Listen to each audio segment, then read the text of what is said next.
Hello mga sisi ko, paano ko ba ito ginawa ang simpleng fried rice na may sikreto ako? Tara, samahan niyo ako sa aking munting kusina.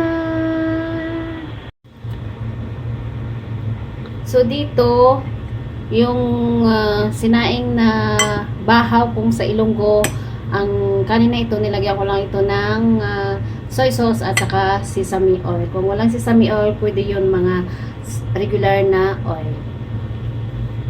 At dito, lagay lang ako dito ng 5 piraso ng itlog.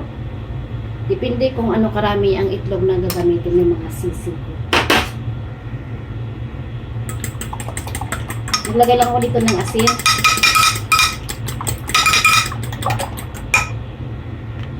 Nagpainit na ako dito ng mantika. Ayan muna natin mga sisi yung itlog.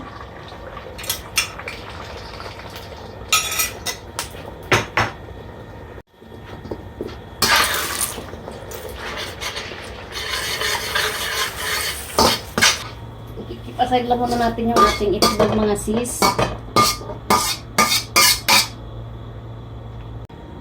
Ang kasunod, gisahin muna natin yung ating bawang.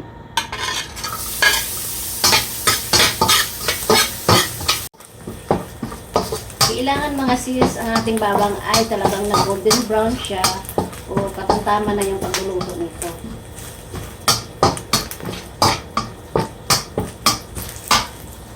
Ganito na yung ating carrots. Pwede na natin itong ilain mga sisi dahil na yung ating carrots.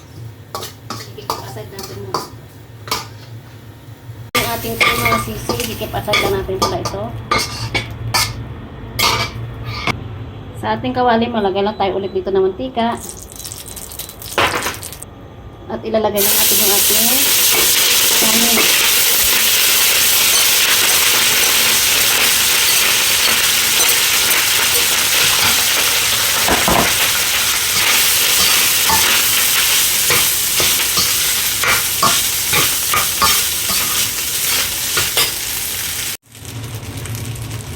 Okay na yung ating kanin na na-fry na natin. Ilalagay natin yung mga saw natin sisi.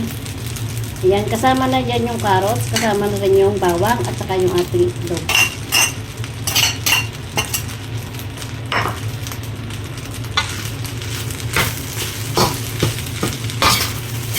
Pag okay na yung ating fried rice, ilalagay natin yung onion leaves.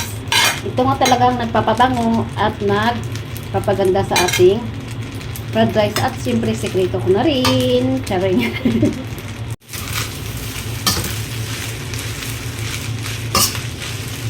At siyempre, ang nagpapasarap sa ating fried rice ay yung ating cream. So, last minute ko na nilagay yan mga sis kasi pag na-overcook yung shrimp, mas matigas po yun pag kinain natin. At ito na yung ating fried rice mga sisi ko.